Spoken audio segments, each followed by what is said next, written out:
Recovery operations at the ferry in Likoni in Mombasa have not yet begun several hours after a vehicle carrying 2 passengers plunged into the ocean.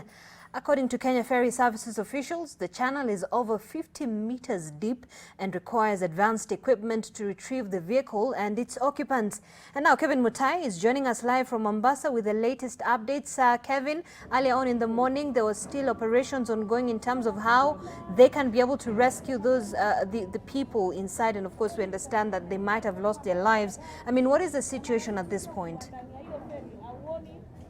Well, what we can report now is that it's been more than 15 hours, and as we speak right now, there's nothing currently happening. There are no efforts focused on the recovery of that vehicle that plunged into the ocean yesterday at 6 p.m. and any efforts by the Kenya Ferry Services to retrieve the vehicle together with its occupants. Earlier today, we learned, according to some officials from the Kenya Ferry Services, is that what they do have is only oxygen tanks with a capacity that can sustain the divers up to 30 meters to dive into the channel, but I understand that the channel is too deep over 50 meters, and it requires at least quite a good number of oxygen tanks to enable the divers to retrieve, or rather to get to the bottom of the channel. But let me quickly speak to the family members who are here. They've been camping here since morning, and they're very angry. They're saying that they've not seen any efforts by the KFS or any other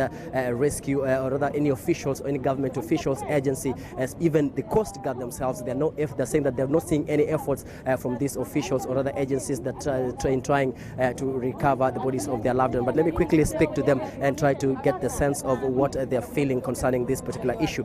First and foremost, let me say I'm sorry about what befell your family. Can you just tell us what is currently happening? Have you tried to speak to officials from the Kenya Ferry Services? Well, it is in vain. Since last night, nothing seems to be taking place, and you see it is really bothering the family members.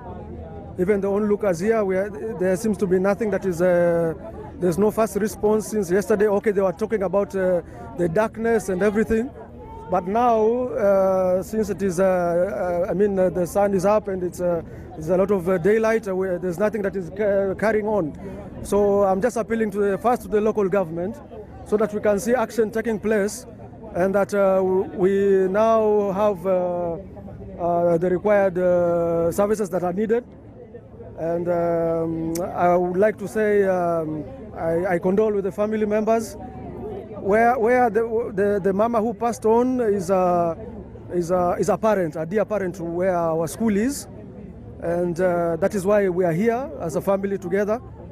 But my appeal is first for the local government to be seen taking action before we go to the national government. Thank you very much. Okay.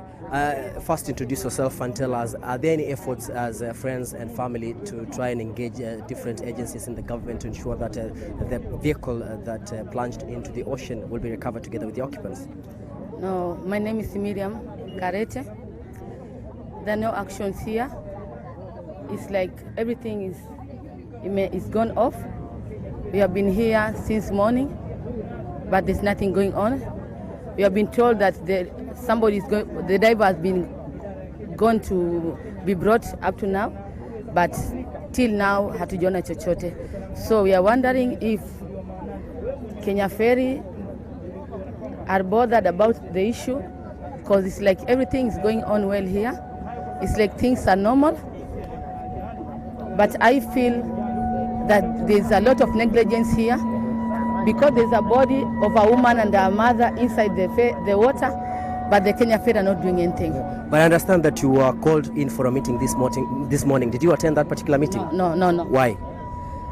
Because I was in there, but still, those who are there, there's nothing productive they have been told. Because since yesterday till now, there's nothing. At least the divers wangeingia ndani, at least tuone something they are trying, but they're not trying.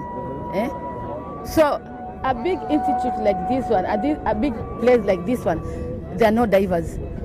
Divers amekuja amechukuliwa, the husband amepeana gari since morning, diver achukuliwe mpaka sasa hii diver jarudi, and the diver suppose sisi ndo tumlipe, not the Kenya Ferry. Okay. So it's like there's a lot of confusion. Okay. Yeah. Okay. Well, those are just a few friends and members of the family that we just spoke to, and what we have established so far is that the two occupants who were in that vehicle is a 4-year-old child together with her mother, who was indeed the driver of that particular vehicle that has been identified to be a Toyota Isis. And as at now, there are no efforts whatsoever. We don't know what's happening with the management of the Kenya Ferry Services, but we understand that the family are already here. They're very agitated, and they've declined any chance to speak to the officials, saying that what they need to see first is action, and they need to see different agencies, including even the county government officials, and rather the rescue operators from the county government to be here and put efforts at least to retrieve the vehicle and the occupants. Back to you, Zainab.